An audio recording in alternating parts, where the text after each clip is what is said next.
Bumrah batting பண்ணும்போது டெய்லன் ட்ராப்லாம் வருவார். அன்னைக்கு சிராஜ் பும்ரா நிற்கிறாங்க.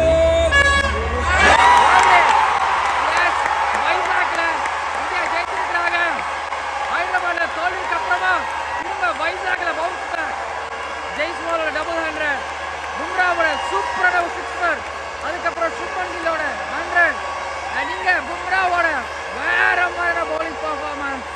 இப்போ பேஸ்பால் இந்தியாவுக்கு வந்துட்டாங்க அப்படின்னு சொன்னாலும், ஐயா இது எங்க ஊரியா, நாங்க டாமினேட் பண்ண ஊரியான்னு சொல்லிட்டு இப்போ 1-1 வைசாக்ல ஈக்குவல் பண்ணியிருக்கிறாங்க.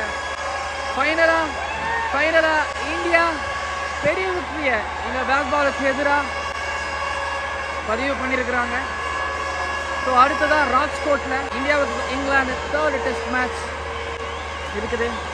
Team victory. இதில் பேட்டிங் பவுலிங் தாண்டி ஃபீல்டிங், இந்த விக்ட்ரியில் கண்டிப்பாக எல்லாருக்கும் ஒரு பங்கு இருக்குது. எல்லார் முகத்தில் ஒரு ரிலீஃப் தெரியும்.